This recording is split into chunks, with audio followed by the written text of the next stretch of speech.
কণ্ঠকে উচ্চকিত করে অতিথি থেকে শুরু করে অডিয়েন্সের সবাই আল্লাহু আকবার ধ্বনি দিয়ে সোহরাওয়ার্দী উদ্যানের এই ময়দানকে আমরা কাঁপাতে রাজি আছি না নাই? নারে তাকবীর, নারে তাকবীর। দিন ইসলাম, দিন ইসলাম। ফিলিস্তিন, ফিলিস্তিন। আল কুদুস, আল কুদুস। ফিলিস্তিন, ফিলিস্তিন। আল কুদুস, আল কুদুস। আমার ভাই শহীদ কেন? জাতিসংঘ জবাব চায়। গাজায় গণহত্যা কেন? জাতিসংঘ জবাব চায়। আমি যা বলি আমার সাথে আওয়াজ করে ইংরেজিতে স্লোগান ধরুন, free free Palestine, free free Palestine, free free Al Aqsa. 1 2 3 4, genocide no more. From the river to the sea, Palestine will be free. Nare takbir. وما علينا إلا البلاغ. السلام عليكم ورحمة الله وبركاته.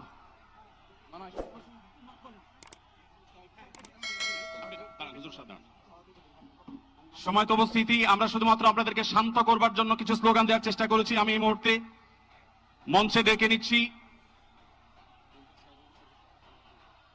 Bangladesh জাতীয়তাবাদী দলের স্থায়ী কমিটির সদস্য জনাব সালাউদ্দিন আহমদ। জনাব সালাউদ্দিন আহমদকে আমি মঞ্চে আসার জন্য বিনীতভাবে অনুরোধ করছি। এবারে আমি অনুরোধ করছি মঞ্চে আসার জন্য দৈনিক আমার দেশ সম্পাদক জনাব মাহমুদুর রহমানকে। এবার আমি অনুরোধ করছি মঞ্চে আসার জন্য বাংলাদেশ জামাত ইসলামীর সেক্রেটারি জেনারেল অধ্যাপক মিয়া গোলাম পরোয়ার। এবারে আমি মঞ্চে ডেকে নিচ্ছি ইসলামী আন্দোলন বাংলাদেশের নায়েবে আমির মুফতি ফয়জুল করিম হাফিজাহুল্লাহকে। বিনীতভাবে মঞ্চে আসার জন্য হুজুরকে অনুরোধ করছি। এবার আমি মঞ্চে আসার জন্য অনুরোধ করছি বাংলাদেশ খেলাফত মজলিসের মাননীয় আমির জনাব মাওলানা মামুনুল হক হাফিজাহুল্লাহকে মঞ্চে আসার জন্য বিনীতভাবে অনুরোধ করছি। জনাব মাহমুদুল হাসান সোহাগকে মঞ্চে আসার জন্য বিনীতভাবে অনুরোধ করছি। জনাব লতিফুল ইসলাম শিবলিকে মঞ্চে আসার জন্য বিনীতভাবে অনুরোধ করছি। প্রফেসর মুখতার আহমদকে মঞ্চে আসার জন্য অনুরোধ করছি। হযরত মাওলানা মুফতি সাখাওয়াত হোসেনকে মঞ্চে আসার জন্য বিনীতভাবে অনুরোধ করছি। হেফাজত ইসলাম বাংলাদেশের মহাসচিব হযরত মাওলানা সাজিদুল ইসলাম সাহেব হাফিজাউল্লাহকে মঞ্চে আসার জন্য অনুরোধ করছি। এনসিপির অন্যতম নেতা জনাব হাসনাত আব্দুল্লাহকে মঞ্চে আসার জন্য অনুরোধ করছি। জনাব নুরুল হক নূর ভাইকে, গণ অধিকার পরিষদের নুরুল হক নূর ভাইকে। এরপরে আমি বাংলাদেশ জাতীয়তাবাদী দলের অন্যতম নেতা শহীদুদ্দিন চৌধুরী অ্যানিকে মঞ্চে আসার জন্য বিনীতভাবে আহ্বান করছি। এরপরে ইসলামী আন্দোলন বাংলাদেশের মহাসচিব অধ্যক্ষ ইউনুস হাফিজাহুল্লাহকে আমি মঞ্চে আসার জন্য বিনীতভাবে অনুরোধ করছি। এরপরে নেসারাবাদের পীর সাহেব হযরত মাওলানা খলিল রহমান নেসারাবাদীকে আমি মঞ্চে আসার জন্য অনুরোধ করছি এবং নাগরিক নিরাপদ সড়ক আন্দোলনের অন্যতম নেতা ইলিয়াস কাঞ্চনকে মঞ্চে আসার জন্য অনুরোধ করছি। এরপরে মাওলানা রফিকুল ইসলাম খান ভাইকে মঞ্চে আসার জন্য বিনীতভাবে অনুরোধ করছি। তারপরে মঞ্চে আসার জন্য আমি বিনীতভাবে অনুরোধ করছি হযরত মাওলানা হাসান জামিল হাফিজাহুল্লাহকে, হযরত মাওলানা জুনায়েদ আল হাবিব হাফিজাহুল্লাহকে, মুফতি মিজানুর রহমান সাঈদ হাফিজাহুল্লাহকে মঞ্চে আসার জন্য বিনীতভাবে আহ্বান করছি। কবি মহিব খানকে মঞ্চে আসার জন্য আহ্বান করছি। কারি আহমদ বিন ইউসুফ ভাইকে মঞ্চে আসার জন্য অনুরোধ করছি। জনাব রাশেদ প্রধানকে আমি মঞ্চে আসার জন্য বিনীতভাবে অনুরোধ করছি। রাশেদ প্রধানকে। আমাদের বাংলাদেশ জামাতে ইসলামী ঢাকা মহানগরীর দক্ষিণের সভাপতি আমাদের শফিকুল ইসলাম মাসুদ ভাইকে মঞ্চে আসার জন্য অনুরোধ করছি। আমাদের ইসলামী আন্দোলনের যুগ্ম মহাসচিব মাওলানা গাজী আতাউর রহমান হাফিজাহুল্লাহকে মঞ্চে আসার জন্য অনুরোধ করছি। বিএনপির যুগ্ম মহাসচিব আব্দুল সালাম জনাব আব্দুল সালামকে মঞ্চে আসার জন্য বিনীত অনুরোধ করছি। বাংলাদেশ জাতীয়তাবাদী দলের যুগ্ম মহাসচিব জনাব আব্দুল সালাম।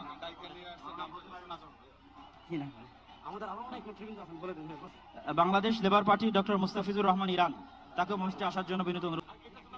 আমরা সবাই একটু আকাশ বাতাস কাঁপিয়ে একটু আল্লাহ সুবহানাহু ওয়া তাআলার বড়ত্ব বর্ণনা করি। লিল্লাহে তাকবীর, লিল্লাহে তাকবীর।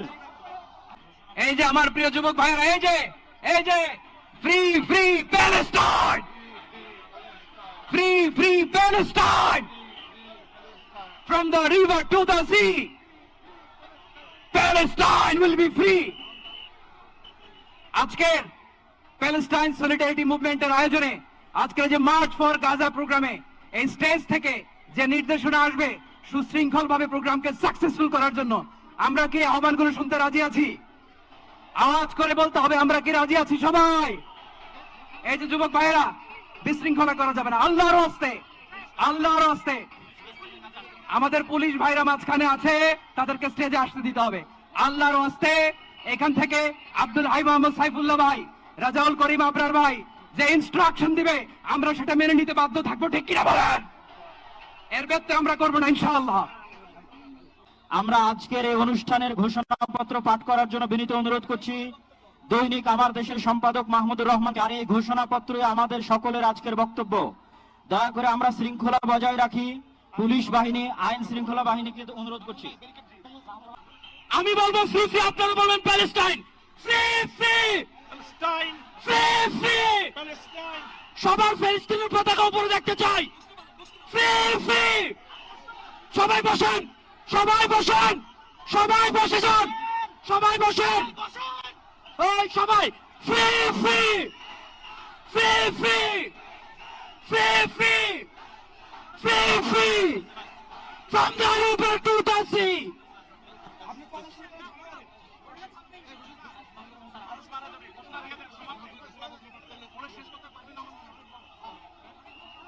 বিসমিল্লাহির রহমানির রহিম, বিসমিল্লাহির রহমানির রহিম। আল্লাহর নামে শুরু করছি, যিনি পরাক্রমশীল, পরাক্রমশালী, যিনি ন্যায় বিচার প্রতিষ্ঠাকারী, যিনি মজলুমের পাশে থাকেন আর জালিমের পরিণতি নির্ধারণ করেন।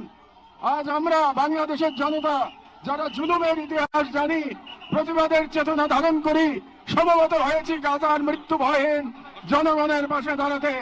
আজকের এই সমাবেশ কেবল প্রতিবাদ নয়, এটি ইতিহাসের সামনে দেওয়া আমাদের জবাব, একটি অঙ্গীকার, একটি শপথ। এই পদযাত্রা ও গণজামায়াত থেকে আজ আমরা 4টি স্তরে আমাদের দাবি সহ উপস্থাপন করব।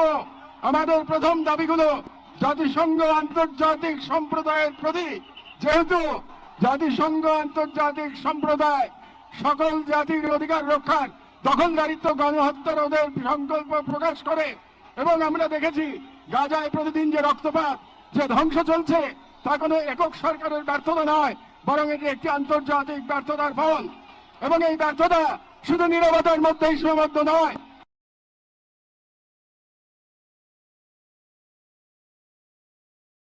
বরং পশ্চিমা শক্তি বলয়ের অনেক রাষ্ট্র সরাসরি দখলদার ইসরায়েলকে অস্ত্র, অর্থ ও কূটনৈতিক সহায়তা দিয়ে এই গণহত্যাকে দীর্ঘস্থায়ী করেছে।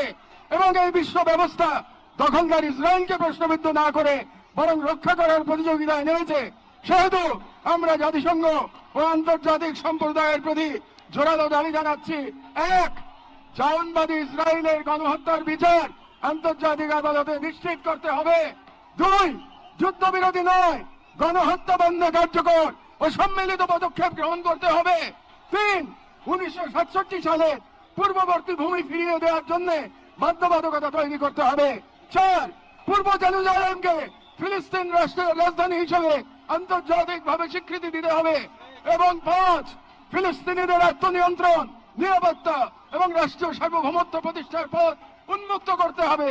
কারণ এই মুহূর্তে বিশ্ব ব্যবস্থা যে ন্যায়ের মুখোশ পড়ে আছে, গাজার ধ্বংসস্তূপে সেই মুখোশ খসে পড়েছে। আমাদের দ্বিতীয় দাবিগুলো মুসলিম উম্মার নেতৃবৃন্দের প্রতি। যেহেতু আমরা বিশ্বাস করি ফিলিস্তিন কেবল একটি ভূখণ্ড নয়, এটি মুসলিম উম্মার আত্মপরিচয়ের অংশ, এবং গাজা এখন কেবল একটি যুদ্ধ বিধ্বস্ত শহর নয়, এটি আমাদের সম্মিলিত ব্যর্থতার বেদনাদায়ক প্রতিচ্ছবি। এবং উম্মার প্রতিটি সদস্য প্রতিটি রাষ্ট্র এবং প্রতিটি নেতৃত্বের উপর অর্পিত যে সেই আমানত যে আল্লাহ প্রদত্ত ভ্রাতৃত্ব ও দায়িত্বের সূত্রে আবদ্ধ। এবং ইসরায়েল একটি অবৈধ দখলদার গণহত্যাকারী রাষ্ট্র, যা মুসলিমদের প্রথম কিবলা ও একটা পুরো জনগোষ্ঠীর অস্তিত্ব নিশ্চিহ্ন করতে সর্বশক্তি নিয়োগ করেছে। এবং ভারতের হিন্দুত্ববাদ আজ এই অঞ্চলে জায়নবাদী প্রকল্পের প্রতিনিধিতে পরিণত হয়েছে, মুসলমানদের বিরুদ্ধে সুপরিকল্পিত দমন নির্যাতন চালিয়ে যাচ্ছে। এবং ভারতের সম্প্রতি ওয়াকফ সম্পত্তি আইনে হস্তক্ষেপের মাধ্যমে মুসলিমদের ধর্মীয় ঐতিহাসিক অধিকার ধারণ করা হয়েছে, যা উম্মার জন্য একটি স্পষ্ট সতর্কবার্তা। সেহেতু আমরা মুসলিম বিশ্বের সরকার ও ওআইসির মতো মুসলিম উম্মার প্রতিনিধিত্বকারী সংগঠনগুলোর নিকট দৃঢ়ভাবে আহ্বান জানাই, এক, ইসরায়েলের সাথে অর্থনৈতিক, সামরিক ও কূটনৈতিক সকল সম্পর্ক অবিলম্বে ছিন্ন করতে হবে। দুই, জায়নবাদী রাষ্ট্রের বিরুদ্ধে বাণিজ্যিক অবরোধ ও নিষেধাজ্ঞা আরোপ করতে হবে।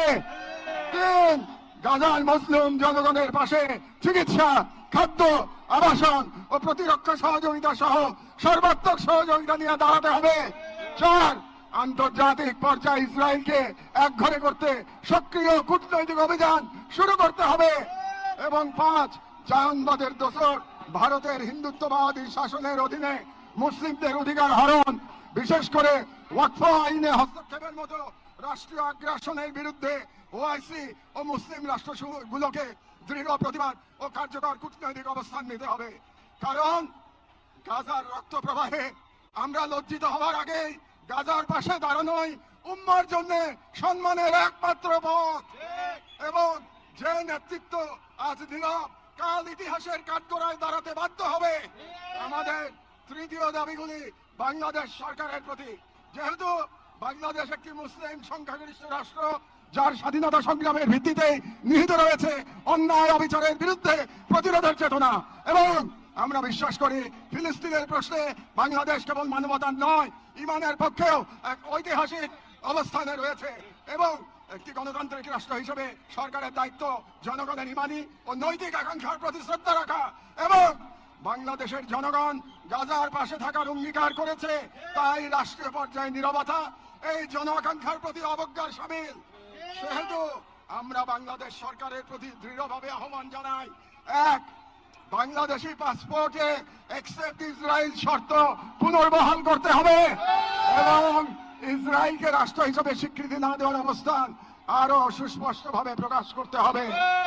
দুই, সরকারের ইসরায়েলি কোন প্রতিষ্ঠানের সাথে যত চুক্তি হয়েছে তা বাতিল করতে হবে। তিন, রাষ্ট্রীয়ভাবে গাজায় ত্রাণ ও চিকিৎসা সহায়তা পাঠানোর কার্যকর ব্যবস্থা নিতে হবে।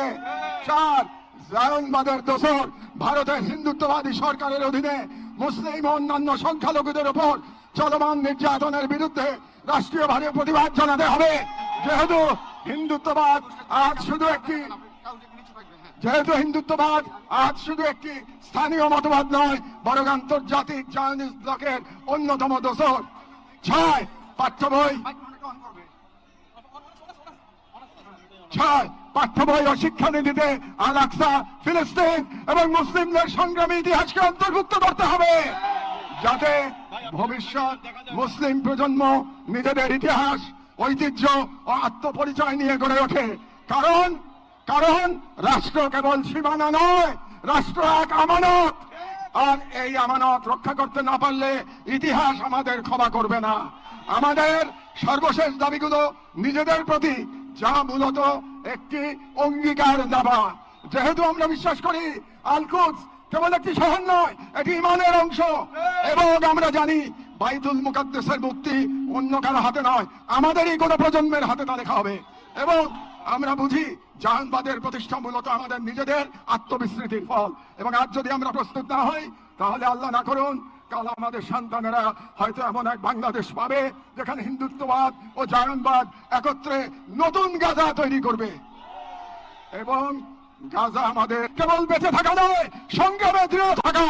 সেহেতু আমরা এই মাটির মানুষ, এই মুসলিম ভূখণ্ডের নাগরিক, এই কওমের সন্তান এবং সর্বোপরি মুসলিম উম্মার সদস্য একটি অঙ্গীকার করছি, এক, আমরা সকলে স্বতঃস্ফূর্তভাবে বয়কট করব প্রত্যেক সেই পণ্য, কোম্পানি ও শক্তিকে যারা ইসরায়েলের দখলদারিত্ব টিকিয়ে রাখে। দুই, আমরা আমাদের সমাজ এবং ভবিষ্যৎ প্রজন্মকে প্রস্তুত করব যারা ইসলাম ও মুসলিম উম্মার সকল প্রতীক ও নিদর্শনকে সংরক্ষণ ও পুনরুদ্ধার করবে ইনশাআল্লাহ। তিন, আমরা আমাদের সন্তানদের এমন ভাবে গড়ে তুলব যারা নিজেদের আদর্শ ভূখণ্ড রক্ষায় জান ও মালের সর্বোচ্চ থেকে প্রস্তুত থাকবে। চার, আমরা বিভাজিত হব না, কারণ আমরা জানি বিভক্ত জনগণকে দখল করতে দেরি হয় না। আমরা ঐক্যবদ্ধ থাকবো যাতে এই বাংলাদেশ কখনো কোনো হিন্দুত্ববাদী প্রকল্পের পরবর্তী গাজায় পরিণত না হয়। আমরা শুরু করব নিজেদের ঘর থেকে, ভাষা, ইতিহাস, শিক্ষা, সংস্কৃতি, অর্থনীতি, সমাজ সবখানে এই অঙ্গীকারের ছাপ রেখে। আমরা মনে রাখবো গাজার শহীদরা কেবল আমাদের দোয়া চান না, তারা আমাদের প্রস্তুতি চান। শেষ কথা, শান্তি বর্ষিত হোক গাজার সম্মানিত অধিবাসীদের উপর, তাদের উপর যারা নজিরবিহীন সবর করেছেন, যারা অবিচল ইমানের পর প্রমাণ দিয়েছেন, যারা ধ্বংসস্তূপের মাঝেও প্রতিরোধের আগুন জ্বেলেছেন, বিশ্বের নীরবতা উদাসীনতার যন্ত্রণা হাসি মুখে বুকের মাঝে ধারণ করেছেন। শান্তি বর্ষিত হোক তাদের প্রতি যারা নাম রেখে গেছেন ইজ্জতের খতিয়ানে। শান্তি বর্ষিত হোক হিন্দ রজব, রিম এবং ফাদি আবু সালেহ সহ সকল শহীদদের উপর, যাদের রক্ত দ্বারা গাজার পবিত্র ভূমি আরো পবিত্র হয়েছে, যাদের চোখে ছিল প্রতিরোধের অগ্নিশিখা। শান্তি বর্ষিত হোক বাইতুল মুকাদ্দাসের গর্বিত অধিবাসীদের উপর, যাদের হৃদয়ে এখনো ধ্বনিত হয় আল কুদস লানা, আল কুদস আমাদের। গাজার জনগণকে অভিনন্দন। আপনারা ইমান, সবর আর কুরবানির মহাকাব্য রচনা করেছেন, দুনিয়াকে দেখেছেন ইমান আর তাওয়াক্কুলের শক্তি।